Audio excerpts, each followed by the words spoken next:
Dear students, अस्सलाम वालेकुम। आज हमारा अनवान है दोस्ती। तो पिछले लेसन में हमने कुछ पढ़ा था, जो बाकी है आज हम पढ़ेंगे। थोड़ी देर घूमने के बाद सब लड़के खाना खाने के लिए एक जगह जमा हुए। अहमद और नदीम ने भी अपनी अपनी टोली के साथ खाने की चीजें मिल बांट कर खाईं। खाना खाने के बाद सब लड़के मुख्तलिफ एतराफ में सैर को निकले। कुछ लिदर नाले के किनारे की तरफ चल पड़े, कुछ बाजार की जानब गए और कुछ लड़के जंगल की सैर को गए। अहमद और नदीम भी जंगल की तरफ निकल गए। रास्ते में ऊंचे और घने पेड़ थे। इर्द गिर्द का नज़ारा बेहद खूबसूरत और दिलकश था। अहमद और नदीम एक दूसरे का हाथ थामे साथियों को पीछे छोड़कर आगे निकल गए। इन्हें इस बात का ख्याल ही नहीं रहा कि वो घने दरख्तों और झाड़ियों में से गुजरते हुए बहुत दूर निकल गए हैं। अचानक इन्हें एक खौफनाक आवाज़ सुनाई दी।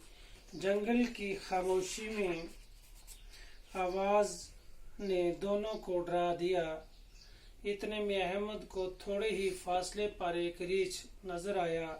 रीछ इनकी तरफ आ रहा था। अहमद ने नदीम का हाथ फौरन झटक दिया और फुर्ती से एक पेड़ पर चढ़ गया।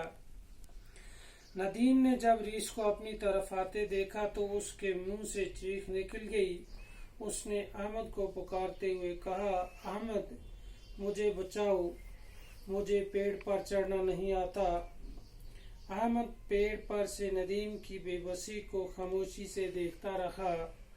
नदीम को घबराहट में और कुछ न सूझा। वो जमीन पर लेट गया, आंखें बंद करके अपनी सांस रोक ली। ऐसा लग रहा था जैसे वो मुर्दा हो।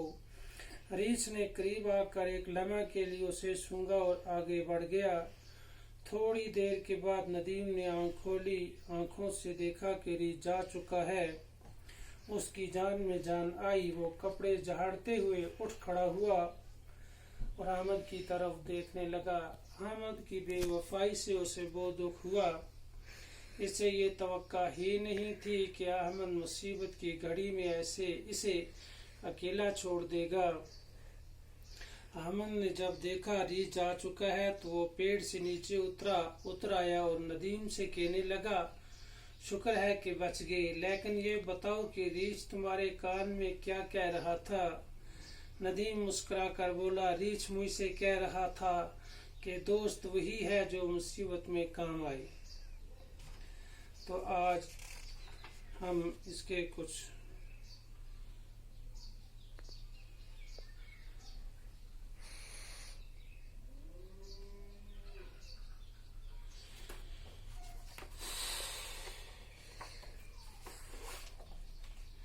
आज हम क्वेश्चन नंबर 5 करेंगे।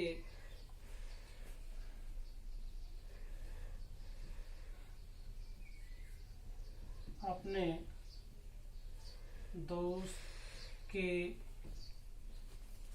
मुताल्लिक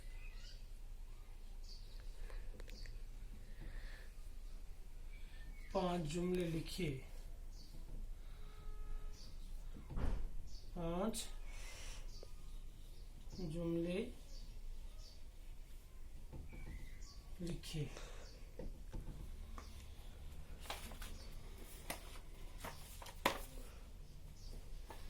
मिसाल,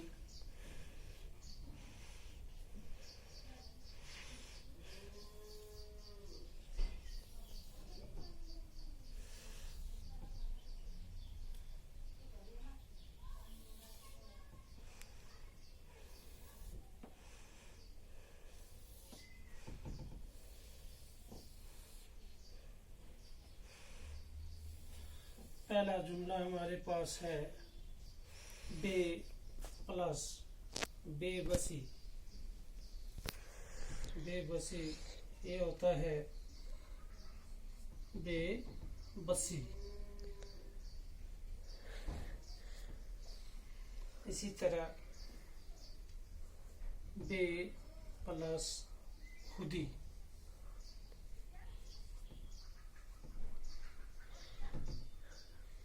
इज इक्वल टू बेखुदी,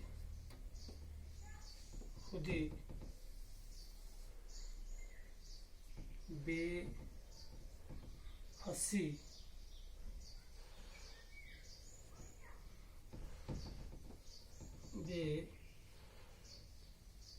बेहसी,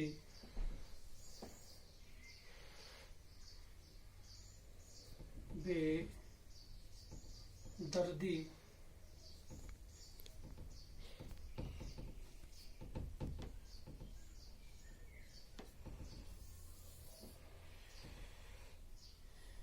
बेजिगरी,